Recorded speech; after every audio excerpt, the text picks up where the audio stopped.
It was a crisp Thursday afternoon on campus, and the sun was beginning its slow descent behind the towering academic buildings. The campus, usually buzzing with laughter and chatter, now felt eerily quiet, as if a strange hush had settled over it. At the center of it all stood Ethan, a sophomore whose life had spiraled into a constant cycle of anxiety, isolation, and academic pressure. He had always been the quiet type, his focus locked on his studies, but lately, something had changed. The weight of deadlines, the relentless pursuit of grades, and the feeling that he was falling behind in every aspect of his life had become overwhelming. That morning, Ethan had received a mysterious text from an unknown number. It read, "The rite is tonight. You can't escape. You never could." He had no idea what it meant, but the message felt urgent. As he stared at his phone, his heart began to race. He brushed it off, trying to focus on his coursework, but the text haunted him, growing louder in his mind as the hours ticked by. By dusk, Ethan found himself at the Students' Union, where whispers of an ancient ritual had begun circulating through the campus. It wasn't the usual ghost stories or urban legends that students swapped over late-night coffee. No, this was different. There was something deeply unsettling about the rumors. The ritual was said to be held every 10 years, and those who participated never spoke of it again.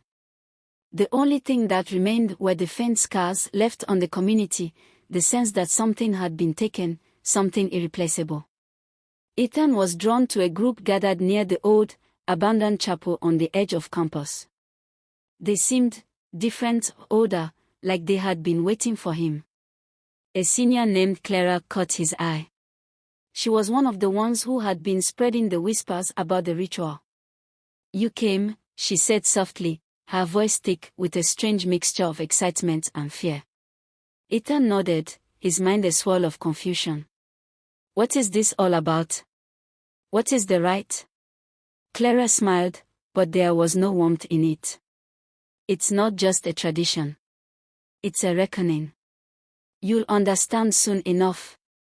She led him to the chapel, its crumbling exterior barely visible under the shadows of the encroaching night.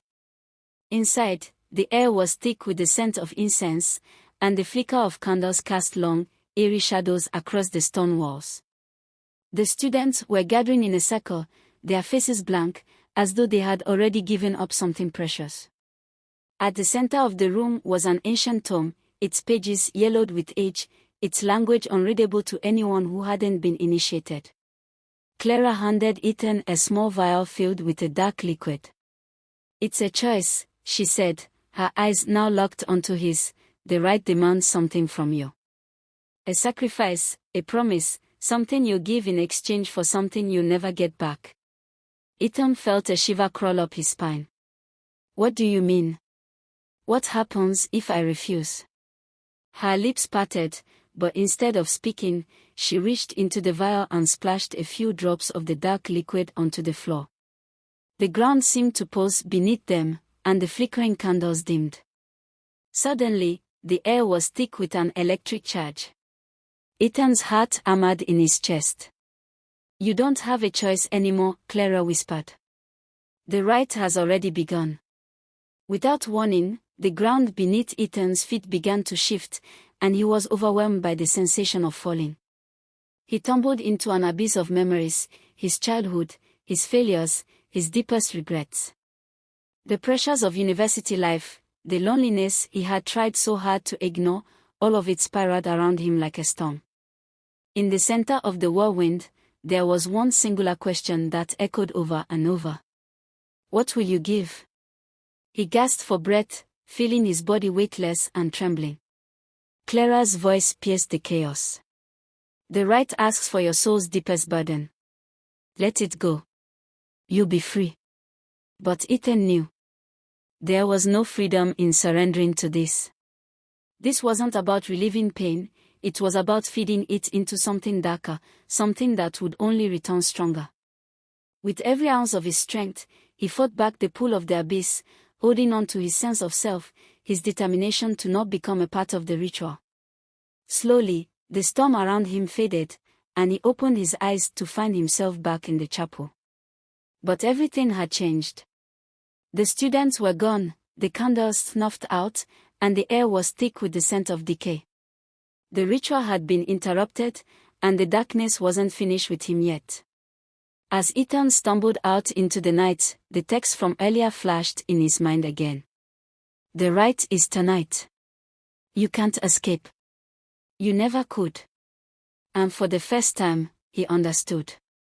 The campus wasn't the same as it had been before. The ritual had claimed its mark, and it would come for him again. No one spoke of what happened that night, no one except Ethan. But as he walked back toward his dorm, he realized that the price for surviving had already been paid.